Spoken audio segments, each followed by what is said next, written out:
अस्सलाम वालेकुम गाइस। आज की जो वीडियो है इसमें हम अमेज़ॉन के बारे में डिस्कस करने वाले हैं। अमेज़ॉन बिजनेस अगर आप 2026 में शुरू करते हैं तो क्या हमें 2026 में अभी क्योंकि एंड होने वाला है तो हमें अमेज़ॉन शुरू करना चाहिए या नहीं करना चाहिए। तो अगर करना चाहिए तो कौन सा मॉडल करना चाहिए, इसमें डिफरेंट मॉडल्स होते हैं। तो उसमें कौन सा मॉडल हमें करना चाहिए। सबसे पहले अगर आप अमेज़ॉन शुरू करना चाहते हैं तो अभी आप बेशक कर सकते हैं क्योंकि आगे क्वार्टर 4 भी आने वाला है एंड ये बेस्ट टाइम होता है कि आप अमेज़ॉन बिजनेस शुरू करेंगे। इसमें आपको बूस्ट मिलता है, सेल्स बहुत ज्यादा होती हैं इस सीजन के अंदर। ठीक है। दूसरा, अब अगर मैं अमेज़ॉन के मॉडल्स की बात करूं तो इसमें अमेज़ॉन के बेसिकली दो मॉडल्स हैं, Amazon wholesale FPA and Amazon private label. ठीक है। तो it's depend on your investment. Specially अगर आप प्राइवेट लेबल करना चाहते हैं तो आपके पास अच्छी इन्वेस्टमेंट होनी चाहिए। एटलीस्ट मैं कहूँगा कि आपके पास $10,000 to $20,000 के बीच में आपके पास एटलीस्ट इतनी अमाउंट हो ताकि आप कोर्स आपने अमेजोन प्राइवेट लेवल में पीपीसी के ऊपर स्पेंड करना होता तो आपके पास इतनी अमाउंट होगा आप इन्वेंट्री परचेज करें एंड आप उसके ऊपर पीपीसी रन करें एंड दोबारा से आपके पास नई इन्वेंट्री को स्टॉक करने के लिए पैसे मौजूद हों एंड पीपीसी के ऊपर लगाने के लिए भी। ठीक है। ऐसा ना हो कि आपके पास 2 से 3 से 4 हज़ार डॉलर हो टोटल एंड आप इन्वेंट्री परचेज कर लें फिर उसके ऊपर आप पीपीसी चलाएं एंड बाद में एंड ऑफ द डे आपके पास कुछ बचे ही ना और वो आपका इन्वेंट्री भी स्टॉक हो जाए। ऑफ कोर्स जब प्राइवेट लेवल में आप बीच में पीपीसी बंद कर देंगे तो आपकी सेल आना बंद हो जाती है।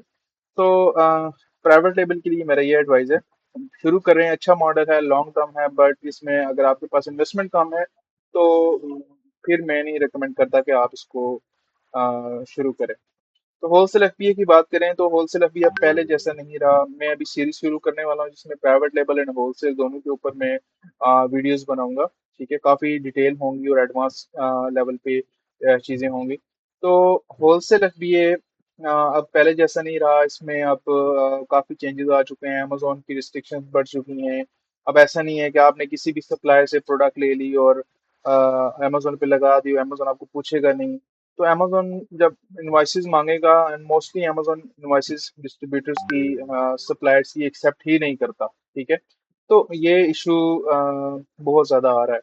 तो बेटर है कि अगर आप होलसेल कर रहे हैं तो डायरेक्ट ब्रांड से परचेजिंग, तो उसके लिए भी आपके पास बजट होना चाहिए क्योंकि ब्रांड्स का एमओक्यू अच्छा खासा होता है। तो अब पहले होलसेल आपको बताते थे कि 4,000 5,000 डॉलर से शुरू करें, तो अभी मेरी ये रिकमेंडेशन ये है कि अगर अच्छा आपने पैसा बनाना है, अच्छी इनकम बनानी है तो उसके लिए आपके पास एटलीस्ट 8 to 10,000 डॉलर इतना तो एटलीस्ट होना ही चाहिए।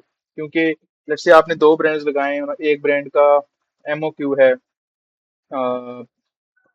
$3,000 और दूसरे ब्रांड का भी, तो आप इन्वेंट्री $3,000 की परचेज करेंगे, आपके पास है ही टोटल $3,000, तो आप और तो जब तक वो इन्वेंट्री ली हुई वो नहीं बिकती तो आप नया तो कर ही नहीं सकते, तो स्टक हो जाएंगे। तो उसमें फिर रिस्क होता है कि पैसे ज़ाया भी हो सकते हैं। तो ये बेसिकली सारी चीज़ें हैं होलसेल एंड प्राइवेट लेवल में। अभी तो मैंने शॉर्ट सी चीज़ें बताई हैं बट अभी मैं इसका फुल एक सीरीज शुरू करने वाला हूँ जिसमें मैं होलसेल के बारे में भी डिटेल में बताऊंगा, प्राइवेट लेवल के बारे में भी डिटेल में बताऊंगा और दोनों किस तरह करने हैं, क्या प्रोसीजर है, सब कुछ जो है वो ईच एंड एवरीथिंग इसके अंदर होगा इंशाल्लाह। तो इंशाल्लाह अपनी नेक्स्ट वीडियो में मिलते हैं। आज के लिए इतना ही है। Thank you.